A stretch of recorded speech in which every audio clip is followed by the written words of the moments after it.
Indonesia adalah salah satu negara berkembang di kawasan Asia Tenggara dengan jumlah total penduduk mencapai 269 juta jiwa atau 3,49% dari jumlah populasi di dunia. Data dari BPS dan Kementerian Pertanian menunjukkan pada 2017 Indonesia memproduksi 81,3 juta ton padi, 27,95 juta ton jagung, 486,32 ton daging sapi, 2,05 juta ton daging ayam, 6,4 juta ton ikan laut, dan bahan pangan lain. Bahkan di tahun 2018, BPS menyatakan Indonesia mengalami surplus beras sebesar 2,85 juta ton yang kemudian disebut-sebut sebagai salah satu prestasi terbesar pemerintahan dalam 4 tahun terakhir.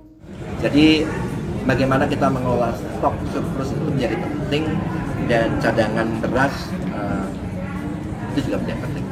Tetapi saya pikir tahun ini aman lah, cadangan di Bulog kan bagus ya. Situasinya sangat berbeda dengan tahun lalu di mana cadangan beras di Bulog itu di bawah 1. Namun, selain prestasi tersebut, Indonesia saat ini juga tengah menghadapi isu food loss dan food waste yang belakangan gencar dikampanyekan oleh para milenial.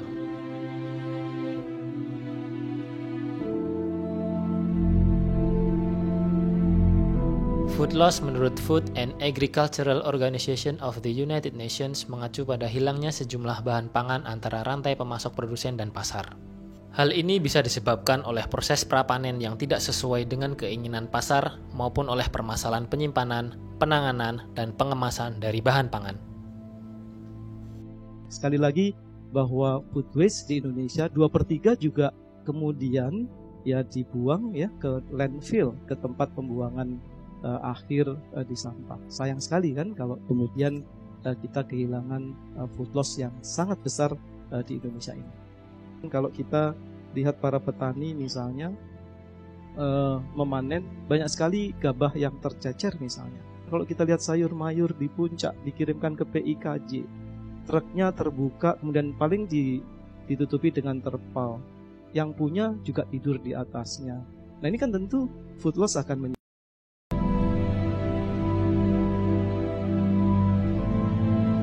Food waste sendiri didefinisikan FAO sebagai produk makanan yang dibuang.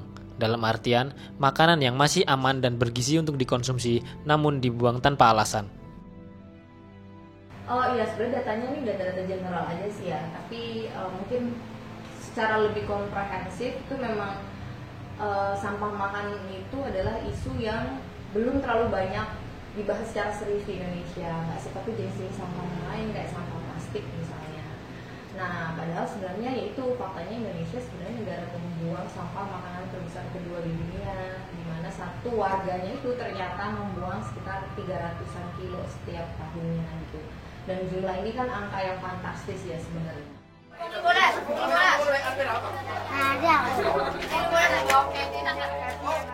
Saat ini, tingkat kemiskinan penduduk Indonesia memang bisa dikatakan membaik jika dibandingkan dengan tahun-tahun sebelumnya. Tercatat, tingkat kemiskinan Indonesia per Maret 2019 berada pada indeks 9,41% atau 25,14 juta jiwa. Skor terendah sejak tahun 1998. Meski demikian, Global Hunger Index menempatkan Indonesia pada peringkat 73 dari 119 negara dengan nilai 21,9 atau pada Serious Level of Hunger.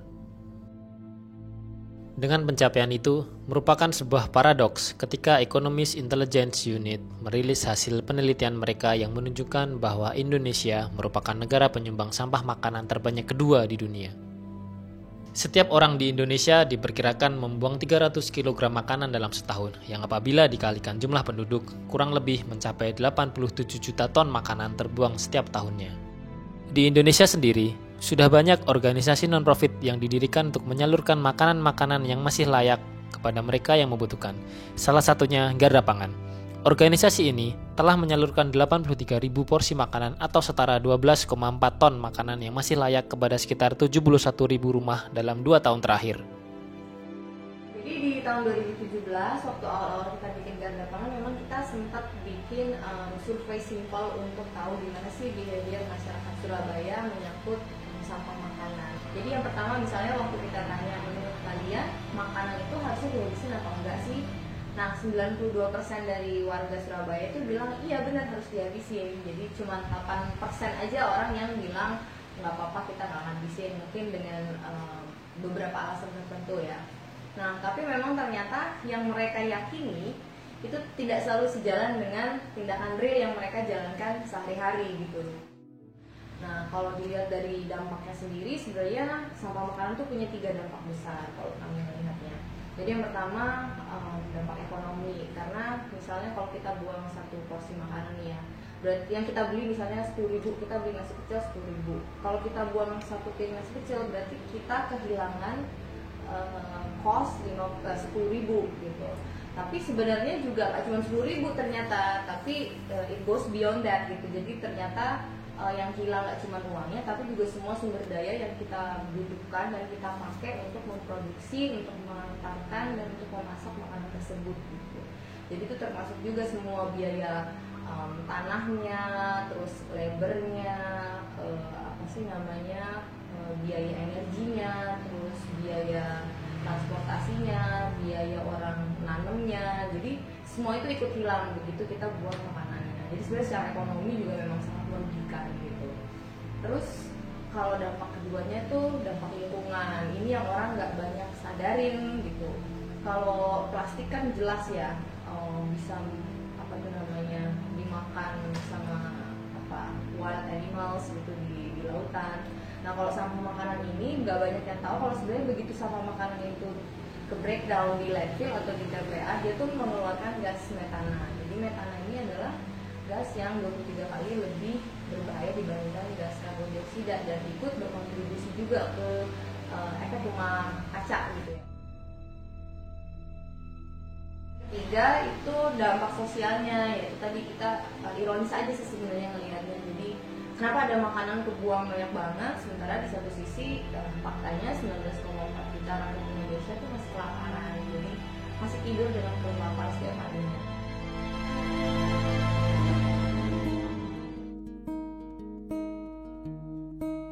Laporan Statistik Kesejahteraan Rakyat BPS pada 2015 menunjukkan bahwa terdapat 42,61% penerima manfaat raskin di Indonesia.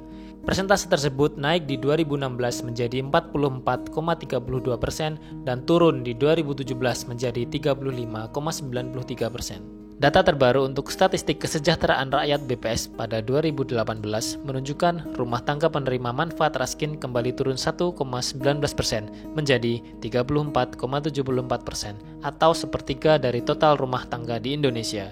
Hal ini tentu mengherankan jika disandingkan dengan data dari Food Sustainable Index tahun 2018 yang menunjukkan bahwa Indonesia berada pada peringkat 53 dari 67 negara untuk kategori Food Loss and Waste dengan skor 61,4 yang tergolong rendah. Peringkat Indonesia pada Food Sustainable Index menunjukkan bahwa Indonesia masih belum cakap dalam menangani pemborosan makanan. Hasil produksi makanan masih belum dimanfaatkan dengan baik sehingga masih banyak yang terbuang sia-sia. Padahal, masih ada sepertiga dari total rumah tangga di Indonesia yang tidak sejahtera.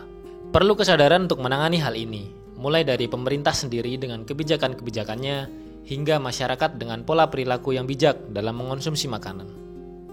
Dari sudut pandang konsumen seperti kita sekarang. Nah ini ada suatu hal yang menarik, how to reduce food waste. Ya tentu plan ahead. Yang kedua, buy what you need. Nah, masalahnya konsumen itu sering merencanakan yang tidak dia beli dan dia beli yang tidak dia rencanakan. Betul nggak? Nah, kemudian juga store correctly, cook the right amount, eat it all, or store leftover for later, recycle what you eat, can't eat, misalnya recycle what you can't eat, dan juga plan ahead terus. Nah, ini yang seringkali perlu untuk kita kerjakan ya sebelum kita memutuskan untuk berbelanja. Karena sebenarnya cara mengurangi food waste kalau di kehidupan sehari-hari itu nggak ribet-ribet banget gitu. Cuman orang banyak yang ngiranya kita harus ngapain padahal enggak. Misalnya sederhananya kita mesen di warteg gitu ya. Saya udah tahu saya tuh makannya dikit. Nah ya udah kita harus bilang dari awal, Pak saya mesennya setengah gitu. Jadi memang mencegah food waste itu dari awal gitu.